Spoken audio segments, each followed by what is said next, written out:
I cannot believe it's been 14 years since this dance graced our television screens. Yes, I'm talking about Party Party Party from season 1, episode 1 of the hit television series Dance Moms. For this week's competition, the ALDC entered a theatrical jazz junior small group. This is really high energy, cute, adorable routine. It really had a lot of acro elements and some like traditional ballet, kind of like jazzy elements with the PKs, the PK turns, and then some of the pirouettes, but it was very jazzy, very theatrical. Let's start off with my critiques of the dance. Party Party Party is a theatrical jazz junior small group performed by Brooke Hyland, Chloe Lukasiak, Maddie Ziegler, Nia Frazier, and Paige Hyland. And this is known as the first group dance of the sensational television series Dance Moms. They competed this number back in 2011, April of 2011. They ended up getting third in junior small group jazz, and then a 4-star adjudication. 4-star adjudication basically means they scored between 273 and 284, and I believe they scored 274, so they were like just barely a 4-star adjudication. And the way that the dance is judged is based on technique, performance, artistic merit, choreography, and quality of movement. Technique just basically means pointed legs.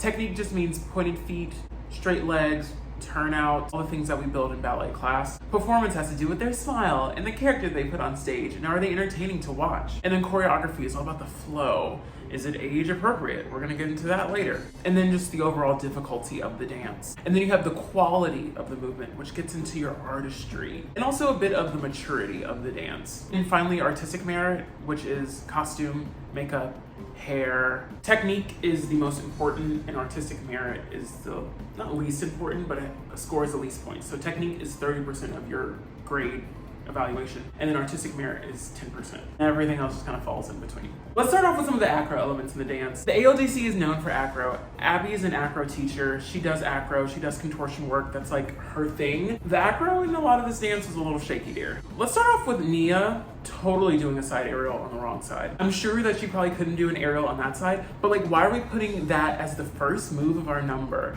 of someone doing an aerial, not even an aerial, like a butterfly kick on their bad side, reversed? It was just like, why? Just have her enter on the other side and have Brooke do a side aerial on the other side. I didn't get it. I don't know if I was supposed to get it. And then Chloe like fully put her hand down on her side aerial, did like a one-handed cartwheel situation, well, like a pop cartwhel situation. We're an acro teacher. There was a lot of weak arms on the PKs. The PKs were just like, us girls now, and I got my Barbie doll heels. You know, it was just like especially Nia was like, I shouldn't be making fun of the kids like this. It was a lot of poor posture and poor, like, not supporting the arms from the back and like really having that big sec. My arms look huge. My arms look like they go on forever. That big, not big, the mini little coupe turn section, like the triple coupe we're supposed to be doing. Everyone fell out of the coupe. Nobody was spotting on the coupe turns. It was a mess. Paige had a really weak inside double passe turn. Flat-footed, like completely flat-footed the turn. Another thing with Paige is that she like barely finishes her movements.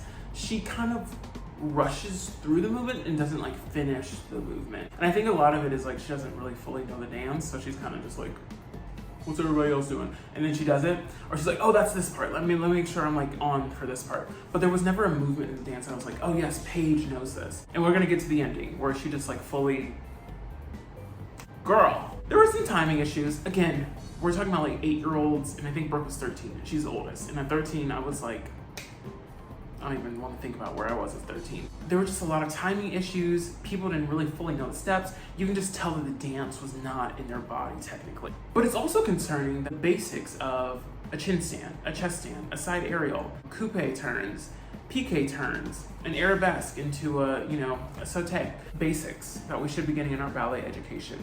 If anything, their jazz steps are actually the most powerful. Like this. Like all of that, fierce. Like all of that was fierce, but then we get to the arabesque, and we get to the turns, and we get to the Valdez, where like nobody got off the ground. Nobody got off the ground on the Valdez. It was just like knee to knee.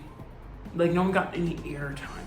It was really Nia doing turns on her weak side, which I will give her the utmost credit for, and then just kind of cheating through it and like skipping the saute and like everything. It was just like, oh, okay, remix, do your thing, girl. And Paige's posture.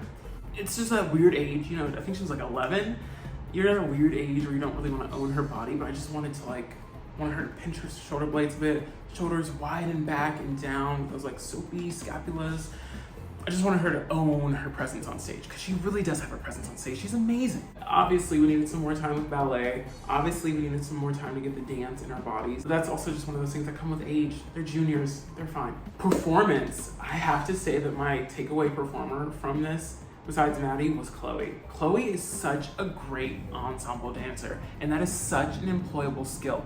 I knew her character, I knew who she was at the party, I knew where she was like set. I like everything about Chloe. I was just like, yes, yes, yes. Like that, I would book her in a heartbeat. Brooke's technical abilities with the acro was like really, really needed in the number. Paige and Nia just seemed a bit unsure of what they were doing. Not saying that like Nia and Paige brought it down. I think they brought their own like specialty to it and their own fire and like, you know, passion. Obviously, we're here talking about it 14 years later. So obviously they did something right. Maddie just has an ease and there's a joy when she dances. You know, that move, like she kills it. Like she really took me to the party. Chloe and Maddie really took me to the party. It was like kind of chaotic and youthful and energetic, but there was this control and it was like, I really want to show out and I really want to toss this hat. I want to sing happy birthday to the top of my lungs, but I'm not going to because I have control.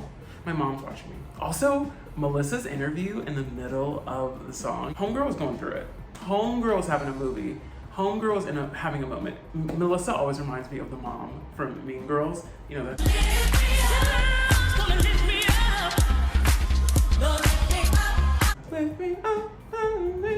It's the funniest thing ever. Kelly kept doing faces, faces. She knew Brooke was miserable. Brooke literally did the whole dance like this. The choreography was pretty good. For 2011 standards, incredibly age appropriate. It was cute. I knew what kind of dance this was. It was very jazz. It was very musical theater. It was very fun. I enjoyed the choreography. I had no issues with the choreography. It might have been a little too difficult for some of the group members. I'll just say that much. I feel like we could have had options at the turn sequence. I think Brooke, Maddie, Chloe could have done the turn sequence, and then Paige and Nia could have done like some type of tumbling sequence behind them, or like Pee-wees, or like something interesting. I also still don't understand why we started it with a right side aerial when everyone on the team does not have a perfect right side aerial. Why couldn't we just start with like jumps, or people coming from side aerials from the other side, and like Maddie doing it front? Like, or even Brooke doing it front aerial. I just didn't get it. Acro elements, if you heard Abby and her critiques, I think at this time, we weren't really doing a lot of acro in our dances, so the ALDC was really different, right? Because their dancers were like doing these flips and tricks and full back splits, and it was like this whole ordeal, and like that's why they were clapping so much. Sadly, the choreography highlighted their lack of a ballet foundation in their dancing, but it somewhat highlighted their like acro ability. So you can definitely have both, but I would like to see a stronger ballet foundation from these early dances. I want to see better arms. I want to see better posture. I want to see straight knees. I want to see stretched feet.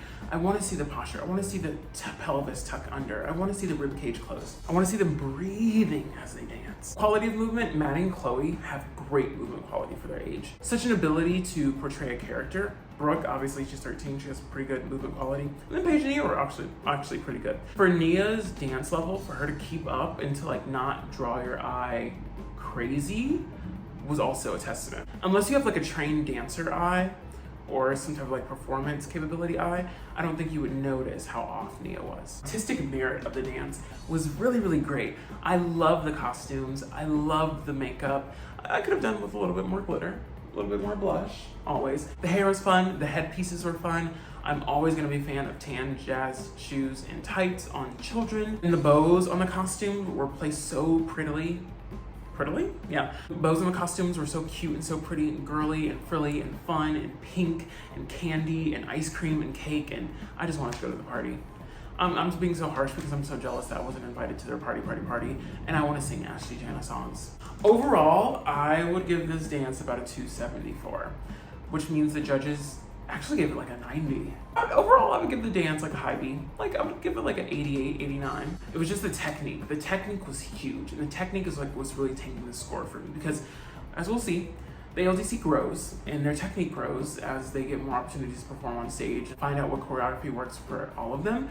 and that's when things start to click and things start to work. I'm excited to review some more of the dances. If there are any dances in particular that you really would love to see me review or give my opinion on or my perspective, yes, please leave them down in the comments below. You can watch some of my other videos. And if no one's told you this today, friend, I believe in you and I know that your dreams are gonna come true. All right, until next time, bye.